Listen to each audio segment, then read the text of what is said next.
Okay, guys, let's continue with our BR discussion. Okay. Right. So we were discussing this question. First question of BR. कि two friends A and B start walking from the same point O. है ना? A heads straight towards north. ऊपर जा रहा था A सीधा, है ना, सीधा ऊपर. But B walks 4 kilometers towards northeast. Guys, remember northeast का मतलब एग्जैक्टली उन दोनों के बीच का, है ना, 45 डिग्री. ठीक है. And then heads 30 degree west of north. 30 degree west of north माने ये नॉर्थ है, उसका 30 डिग्री वेस्ट, उसका वेस्ट 30 डिग्री में, माने नॉर्थ, अच्छा, along north and 30 degree of that towards west, है ना. अच्छा, नॉर्थ का 30 डिग्री towards west. अच्छा, नॉर्थ का 30 डिग्री towards east का मतलब you would have angle would have been, something like this. But anyway, तो थोड़ा सा टिल्ट है, माने towards west वो टिल्ट हो रहा है about north. Anyway, if A and B meet at point X, obviously see A ऊपर जा रहा है और B is moving at this at a particular angle here, so they're gonna definitely meet at X. They're gonna meet at X, है ना. Okay. Now we see we need to find the distance of X from O. तो ये वाला distance निकालनी है अपने को. ठीक है. So ये 45 डिग्री है तो ये भी 45 ही होगा और ये 4 किलोमीटर है. तो हाइपोटेन्यूज है अपने पास. देखो इस ट्रायंगल में से O, okay, let's name it as B. Let's name it as B. ठीक है. So OD निकालना है, इस एंगल का एडजेसेंट है जब अपने पास हाइपोटेन्यूज है. तो cos 45 is adjacent upon hypotenuse. तो cos 45 1/√2 होता है. तो AD upon 4. Therefore OD is 4 upon √2. ठीक है. इसको रैशनलाइज किया तो 4√2/2 माने 2√2. ठीक है. 2√2 किलोमीटर ऑब्वियसली. अच्छा, सिमिलरली अब अपने को ना OD निकालना, सॉरी DX निकालना है, right. We need to find DX ना. OD आ गया तो DX, तो ये वाला ट्रायंगल है, तो ये 30 है तो ये ऑब्वियसली 60 होगा. ठीक है. लेकिन आपने नोटिस किया ये ट्रायंगल में अपने पास कोई भी साइड नहीं है, ये तो निकालना है, ये तो हम नहीं जानते. But what about base? Can we find base ये वाला ट्रायंगल से? यस. तो एज ये आया 2√2 तो ये भी 2√2 ही होगा. क्यों? क्योंकि ये 90, ये 45 तो ये भी 45. ठीक है. तो ये राइट एंगल आइसोसेलेस है तो ये 2√2 तो ये भी 2√2. तो अब ये वाला ट्रायंगल में in triangle XDE we need to find opposite जबकि अपने पास एडजेसेंट है, माने वो अपना हाइट वाला फंडा अप्लाई कर सकते हैं. We need to find height, isn't it? Height is base into tan 60. So therefore we need to find OX is OD plus DX. तो OD है 2√2 प्लस DX है 2√2 into √3. तो 2√2 कॉमन 1 प्लस √3 किलोमीटर. ठीक है. तो कुछ भी नहीं है, बस बेसिक क्वेश्चन ही था. बट ये थोड़ा सा डायरेक्शन वाला toward north east, 30 degree of north towards west, ये थोड़ा सा ट्रिकी पार्ट था. एंड मोर ओवर इस ट्रायंगल में we have to find base from this triangle. ठीक है. Anyway let's move on to next question. Question number 2. क्या इस क्वेश्चन में ship A 6 kilometre west of point O. अच्छा, that is point O. Ship A is 6 kilometers west of point O, है ना. अच्छा, and moving east, so A is moving east at a speed of 3 kilometer per hour. अच्छा, and ship B is 8 kilometers north of O. So somewhere here 8 kilometers north of point O. Okay, they are nearest to one another. अच्छा, now ship B is moving south, वो नीचे की तरफ जा रहा है at 4 kilometre per hour. ठीक है. अच्छा, now we need to find they are nearest to one another when time is. Okay.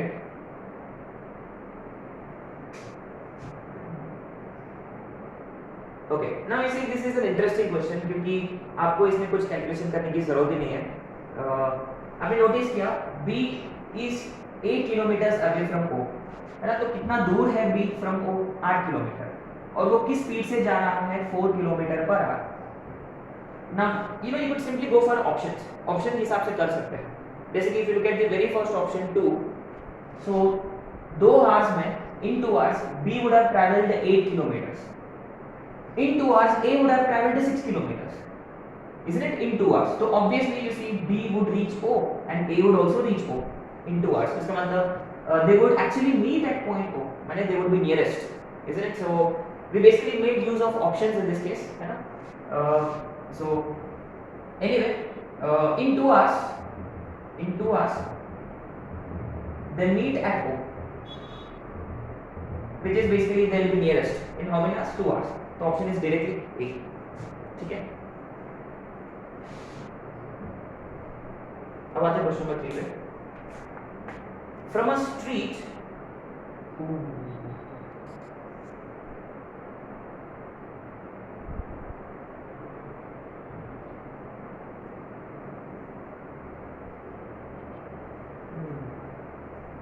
Pen memento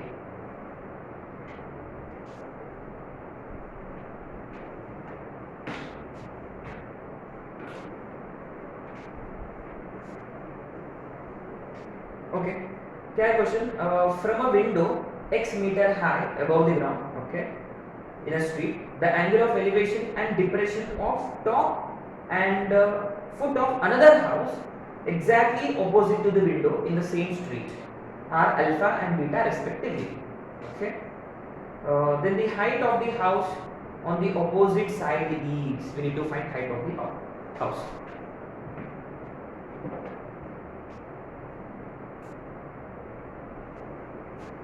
Okay, so let's understand this question again. From a window x meter high, say for example this is a window which is x meter high, yeah?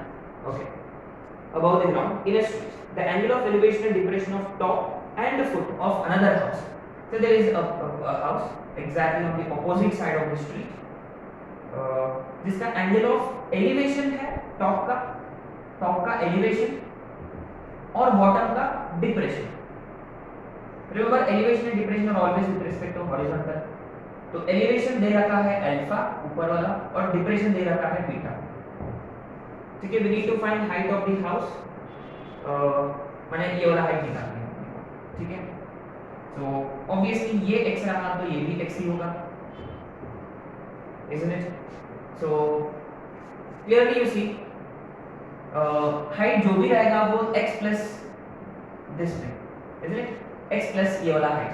तो obviously देखो ये triangle में, clearly ये triangle में ये निकालना है अपने को, कोई भी साइड नहीं है, इसका मतलब we need something from the other triangle. कौन सा? स्पेशली बेस की जरूरत है इस ट्रायंगल में।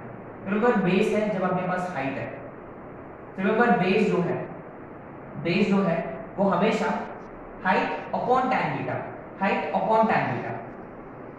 so this is x upon tan beta, ठीक है। so अच्छा यहाँ हाइट निकालनी है, अब इस ट्रायंगल में आपको ना हाइट निकालनी है, तो बेस इनटू tan अल्फा, तो ये वाला जो डिस्टेंस आएगा base into tan alpha, so we need to find height, so total height is this plus this x plus x upon tan beta into tan alpha. So if you take x common, 1 plus 1 plus tan alpha for beta. A very nice question I would say, क्योंकि we didn't have to go for any triangle etc. तो क्या किया हमने basically, you see जब base निकालना हो we divide by tan, जब height निकालना हो we multiply by tan, ऐसे बोला है ना। So base is height upon tan, height is base multiplied by tan, है ना, वो वाला फॉर्मूला यूज किया हमने।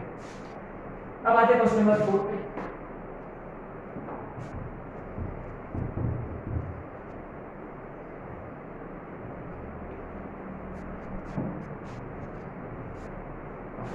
A vertical pole stands at a point A on the boundary of a circular path. अच्छा, so remember guys, ये top view है. Say there is a vertical pole at a point A. मान लो this is point A, ठीक है, of radius. अच्छा, ये circle का radius भी दे रखा है, तो मान लो this is A units, ठीक है, and subtends an angle of alpha at another point B on the boundary. Okay, this is interesting. A vertical pole stands at a point A on a boundary of a circular path of radius A units and subtends an angle alpha at another point B on the boundary. Sure. Okay, fine. Let's consider, let this be the point B. तो ये पोल कुछ angle subtend कर रहा है ना, ये वाला view, is it? अच्छा, ये कॉर्ड हो जाएगा, correct? This would be chord. Okay fine, ये टॉप व्यू है ना. अब ये कॉर्ड जो है, ये कितना एंगल सबटेंड कर रहा है एट द सेंटर? ये कितना एंगल सबटेंड कर रहा है at the centre? Alpha at the centre. अच्छा, दोनों सेम है, वो भी अल्फा ये भी अल्फा है. अच्छा फाइन. अब ये देखो,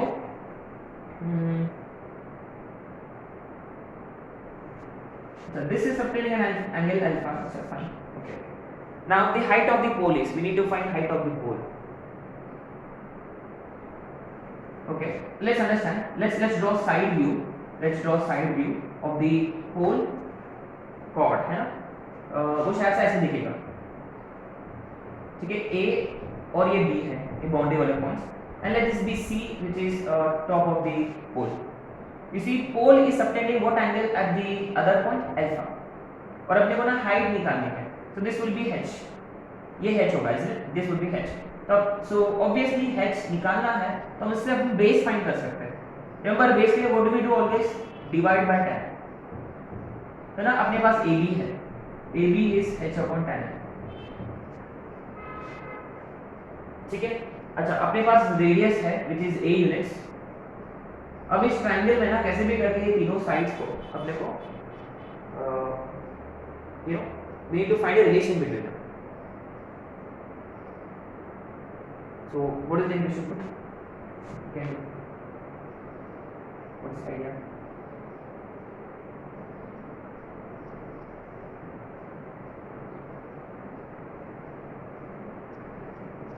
इंटरेस्टिंग क्वेश्चन. दोनों भी अल्फा ही है.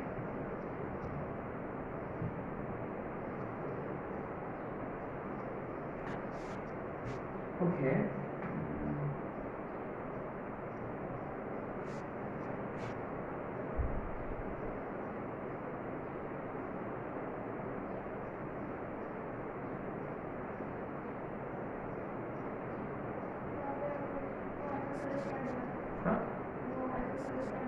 ये आइसोसेलेस ट्रायंगल है. ओके, ड्रॉप करेंगे.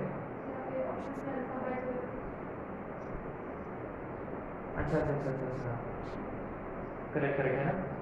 We need to drop perpendicular. अच्छा, तो ये आइसोसेलेस, अच्छा ये ऐसे नहीं लग रहा कि आइसोसेलेस है, तो मैं ये आइसोसेलेस ट्रायंगल हम यूज करेंगे. तो मान लो दिस इज O. तो क्या है बेसिकली आइसोसेलेस ट्रायंगल में since this sides are equal, तो जब आप परपेंडिकुलर ड्रॉप करते हो ना, जब आप परपेंडिकुलर ड्रॉप करते हो तो ये मीडियन तरह एक्ट करता है, as well as angular bisector जैसा भी एक्ट करता है. Only when others in sides are equal, सिर्फ इसी का है ना. तो ये पूरा अल्फा, तो ये कितना होगा? Alpha by 2. अच्छा, ये पूरा कितना था? ये पूरा h अपॉन tan अल्फा था, तो ये वाला कितना रहेगा? Say consider this as d. This would be h upon 2 tan alpha. सही है. अब इस ट्रायंगल में clearly we are interested in sine. अच्छा, ऑप्शन के हिसाब से भी बोल सकते हैं. एनीवे, अपने पास ऑपोजिट है और एडजेसेंट निकालना है, ठीक है. So will go for sin theta. sin theta is equal to opposite upon hypotenuse. So therefore h is equal to, ये भी ऊपर और ये भी ऊपर, तो ultimately 2a sin alpha by 2 into tan alpha. ठीक है. वेरी नाइस क्वेश्चन है, बोलते हैं ना, इंटरेस्टिंग था. अच्छा, क्या basically we needed alpha by 2 है ना. अच्छा, हर एक ऑप्शन में अल्फा बाय 2 था and more over this is isosceles. Yes yes, देखो आइसोसेलेस ट्रायंगल प्रॉपर्टी अप्लाई किया है हमने, है ना, परपेंडिकुलर ड्रॉ किया है कि क्या सिर्फ यही परपेंडिकुलर एक्ट करता है as median as well as angular bisector, क्योंकि उसके आजू बाजू जो साइड्स है ना वो इक्वल है, इसके आजू बाजू जो साइड्स है वो इक्वल है करके ये एक्ट कर रहा है, अदरवाइज ये सिर्फ इक्विलैटरल में होता है. ठीक है. अच्छा, क्वेश्चन नंबर 5 हम स्किप कर रहे हैं क्योंकि ये गलत क्वेश्चन है. अब आते हैं क्वेश्चन नंबर 6 पे. देखते हैं. अच्छा, क्या क्वेश्चन नंबर 6 में? An observer standing at a point P on the top of a hill near seashore notices that the angle of depression of a ship moving towards the hill in a straight line at a constant speed is 30 degree.